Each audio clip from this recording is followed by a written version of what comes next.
fucking bitch! Get off my dick!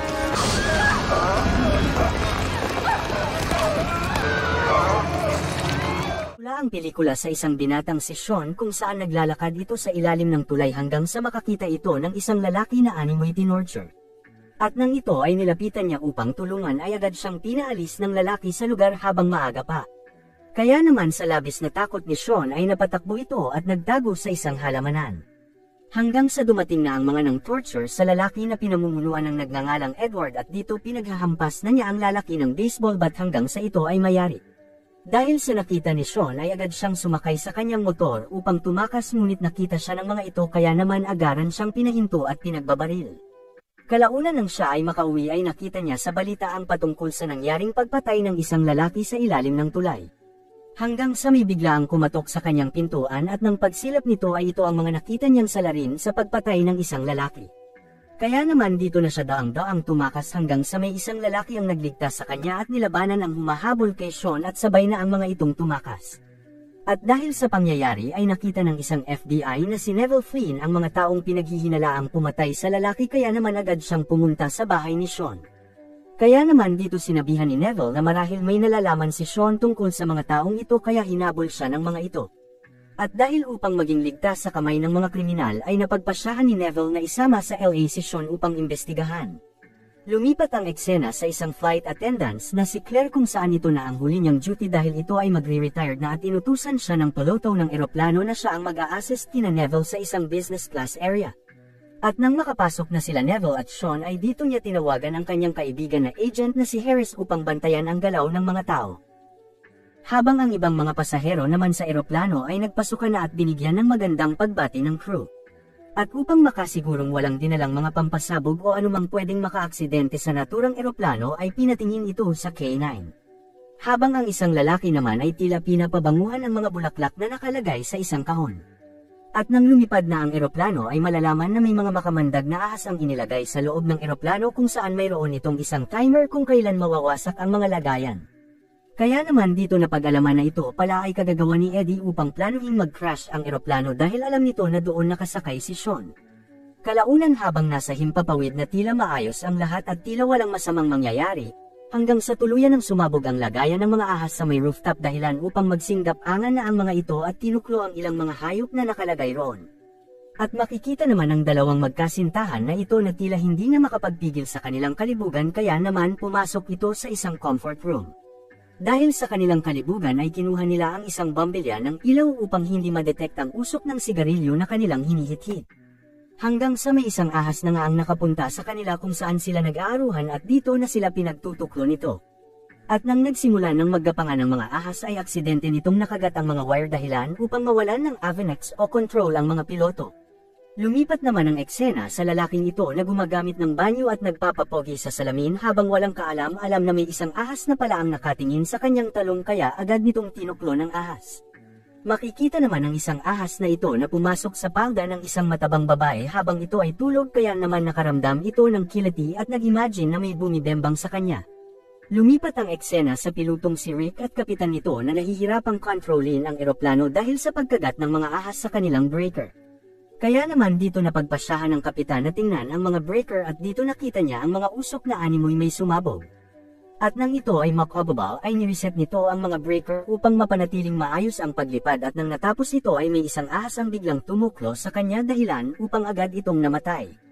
Hanggang sa makita ito ni Claire at agarang tinawag si Rick kung ano ang nangyari.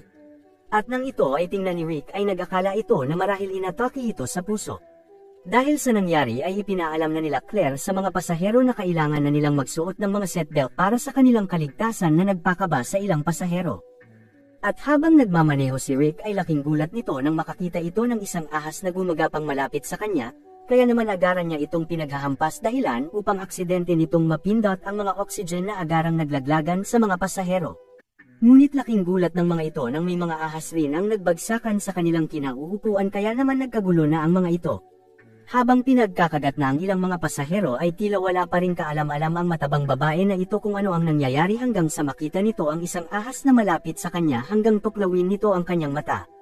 Dahil sa kaguluhan ay tiningnan ni Agent Zanders kung ano ang nangyayari sa labas hanggang sa laking gulat nito nang makita niya ang maraming ahas na nagkalat sa loob ng eroplano. Habang si Tiffany naman ay tinanong si Rick kung bakit nito pinindot ang oxygen at nagtanong kung ano ang nangyayari hanggang pinakita ni Rick na may isang ahas ang nakapasok sa kanilang eroplano na labis nilang ikinatakot. Balik ang eksena kay Agent Sanders habang tinatawag nito si Agent Flynn ay aksidente itong nahulog kung saan may mga ahas kaya naman agad siyang tinuklo ng mga ito.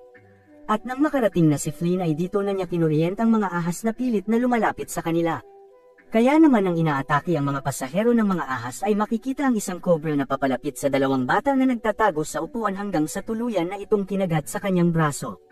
Dahil sa kaguluhan ay inutusan ni Agent Flynn ang ilang pasahero na harangan ng mga bag ang bawat pinto ng eroplano upang hindi makalapit sa kanila ang mga makamandag na ahas. At nang makita ni Claire ang magkapatid na sina Curtis at Tommy ay nag-alala ito nang malaman niyang natuklo ito ng isang cobra. Lumipat naman ang eksena kay Grace habang naglalagay ito ng mga bag upang ipangharang ay nakarinig ito ng isang baby na umiiyak kaya naman agad niya itong nilapitan. At nang ito ay makita niya ay tila ready na ang ahas na tuklawin ang baby hanggang sa biglang kinuha ito ni Grace dahilan upang siya ang matuklo nito. Habang sinusubukang iligtas ni Flynn ang kaibigan nakita niya ang kagat ng ahas sa kanyang katawan hanggang sa ito ay tuluyang namatay. Dahil dito agad niyang tinawagan ang kanyang kaibigan na si Harris upang magpatulong upang maimbestigahan kung sino ang nagdala ng mga ahas sa eroplano. Dahil sa kaguluhan ay nawala ng malay si Mercedes sa gitna ng compartment hanggang sa nagising ito dahil sa kanyang alagang aso. Ngunit natakot ito nang makita niya ang isang ahas na papalapit sa kanya at sa kabutihang palad ay dumating ang isang martial artist na si Chen at tinulungan siya nitong makatakas. At nang nasa isang compartment na sila kung saan wala pang nakakapuntang ahas ay nakita ni Maria si Tommy na namamaga ang braso nito ay agad niya itong nilapitan upang gamutin ang kawawang bata.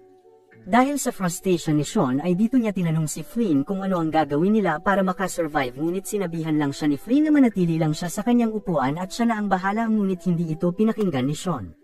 Lumipat ang eksena kay Harris kung saan nakipagkita ito sa isang scientist kung saan marami itong nalalaman patungkol sa mga makamandag na ahas kaya agad nilang tinawagan si Flynn upang ipaalam kung paano sila makakasurvive. Habang ang ilang mga tao naman na nakasurvive ay tila nagkakagulo na at nagpapanik kaya naman pilit nilang sinasabihan si Claire na kailangan nilang umakyat sa class area upang hindi maabutan ng mga ahas. Dahil dito ay hinanghan ni Claire si Agent Flynn ng pahintulot kung pwedeng dito na sila magtago upang mapanatiling ligtas ang mga survivor. Lumipat ang eksena kay Rick habang pinapanatili nitong maging maayos ang paglipat ay inatake naman siya ng malaking ahas dahilan upang matarante ito hanggang sa ito ay nahulog. At ilang saglit lang ay dumating si Claire upang kamustahin si Rick ngunit tumambad sa kanya ang malaking ahas na umatake sa piloto. Dahil sa nangyari sa piloto ay nawalan na ng balanse ang eroplano dahilan upang iutos ni Flynn na umupo sa kanilang mga upuan. At nang aatakihin na si Claire ng isang ahas ay nakakuha ito ng isang palakol kaya naman nagawa niyang mapatay ang ahas. Upang mapigilan ang pag-crash ng eroplano ay sinubukan ni Agent Flynn at Claire na kontrolin ang kanilang sinasakyang eroplano. Habang si Sean at iba pa ay tinataboy ang mga ahas na lumalapit sa kanila ay dito na niya pinaakyat sa business class ang ibang mga pasahero. Ngunit tila hindi lang din pala mga maliliit na ahas ang inilagay sa eroplano kung saan mayroon ding isang dambuhalang Phaeton ang gumagapang sa itaas hanggang sa ito'y bumagsak sa sobrang bigat. Habang papaakyat ang mga ito ay tila papalapit na sa kanila ang mga ahas at makikita ang mag-asawa na ito na pinagpistahan ng mga cobra. Dahil sa siksikan at nag-uunahan sa pag-akyat ay biglang nasira ang hagdan ng eroplano dahilan upang magbagsakan ang mga ito habang ang iba naman ay napunta sa mga matutulis na bagay na agaran nilang ikinasawi.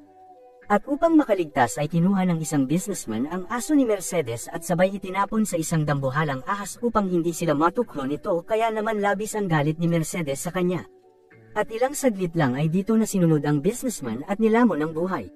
Habang minomonitor ng mga opisyal ang paglipad ng eroplano ay inutusan nito sila Rick na hilahin papataas ang eroplano dahil malapit na silang mag-crash sa dagat. Ngunit sa kabutihang palad ay nagawa nilang mapataas muli ang eroplano. Balik ang eksena kina Sean na ginagawa nila ang lahat upang makasurvive sa mga gutom na ahas kaya gumawa sila ng isang harang upang hindi makaakyat ang mga ito. Habang minamaneho nila Flynn ang eroplano ay bigla namang umakyat si Rick ngunit tila namamaga ang braso nito dahil sa kagat ng ahas. Kaya naman dito tinulungan ni Claire ang piloto at hinayaan imaneho ang eroplano gamit ang isang kamay. At nang pinuntahan nila Claire ang ilang mga survivor ay dito niya kinamusta si Grace dahil sa kalagayan nito. Habang si 3Gs naman ay nag-aamok dahil naiinitin ito at nawawalan na ng hangin sa lugar. Hanggang sa pinigilan siya ng kanyang kaibigan na si Big Leroy at pilit niya itong pinapakalma dahil hindi ito nakakatulong sa kanilang kalagayan. At ilang saglit lang habang pinapakalma ni Claire ang mga survivor ay napag-alaman nito na pumanaw na ang kanilang kaibigan na si Grace dahil sa venom na natamo nito. Kaya naman dito napilitan si Flynn na pumunta sa cargo kung saan naroon ang mga ahas para buksan ang mga aircon upang hindi sila mahirapang huminga. At nang makarating na si Flynn kung nasaan ang mga breaker ay may mga ilang ahas ang sinubukang tumuklo sa kanya. Hanggang sa nagawa nitong mabuksan ang aircon at ilaw dahilan upang magkaroon ng pag-asa ang mga survivor na nahihirapang huminga. Lumipat ang eksena kay Harris kung saan pinuntahan nito ang may-ari ng mga ahas na inilagay sa mga eroplano dahil ito lang ang nakakaalam kung anong mga uri ng mga ahas ang mga iniligay sa eroplano at mga anti-venom nito. At nang makababa na sa isang chopper si Harris ay nanlaban pa ang lalaking ito ngunit ilang saglit lang ay nagawa rin siyang mabaril nito sa balikat at tinuklo ng sarili niyang alaga.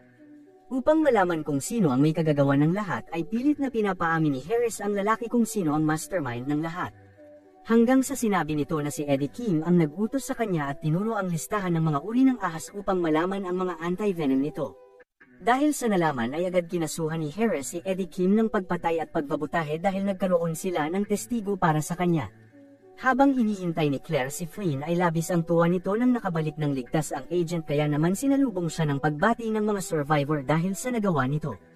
At dito tinawagan rin siya ni Harris na mayroon na silang nakuhang anti-venom para sa mga taong nakagat kaya agad itong sinabi ni Flynn sa mga pasahero na ikinatuwa naman nila.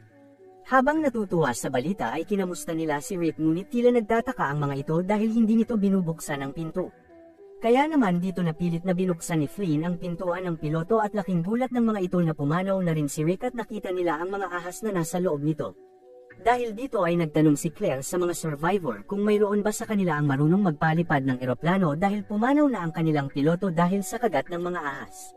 Hanggang sa itinuro ni Fridges si Leroy na marunong ito magpalipad dahil palagi itong naglalaro ng isang simulator game ng isang eroplano. At upang mapaalis ang mga ahas sa loob ng eroplano ay nagplano si Flynn na barilin ang bintana ng eroplano upang mailabas nito ang mga salot na ahas kaya naman agaran na silang naghanda. At nang umpisahan na ni Flynn ang plano ay dito na nga nagliparan ang mga ahas habang ang ilang mga survivor ay pilit na kumikapit sa kani-kanilang mga upuan.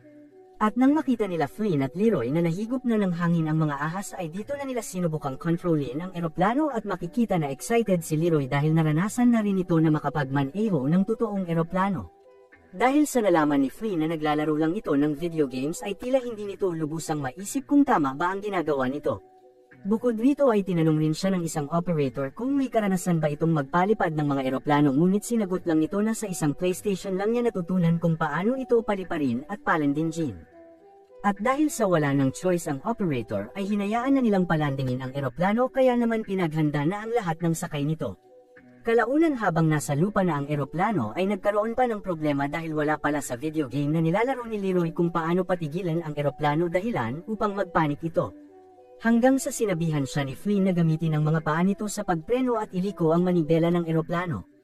At sa kabutihang palad ay nagawa nila Flynn at Leroy na mapahinto ang eroplano dahilan upang magsaya ang mga ito at iba pang mga survivor. At ilang saglit lang ay nagdating na ang mga kapulisan at mga ambulansya upang tulungan ang mga nakasurvive at ilang saglit lang ay dumating na rin sila Agent Harris at Dr. Steve habang daladala nito ang mga anti-venom. Dahil sa matagumpay na paglanding ay dito na isa-isang nagbabaan ang mga pasahero kung saan makakauwi na ang mga ito na nakangiti. Habang pinapasalamatan ni Agent Flynn si Sean ay may isang ahas pa ang natitira kaya naman sabay siyang nitong tinuklo na agaran namang binaril ni Flynn. Dahil sa nangyari ay nagulat ang lahat kung ano ang nangyari kay Sean at buti na lang ay may suot itong body protector dahilan upang hindi tumagos ang bala sa kanya. At dito na nagtatapos ang ating recap. Kung nagustuhan nyo ang ating recap ay huwag nyo namang kalimutang mag-subscribe sa ating channel. Salamat!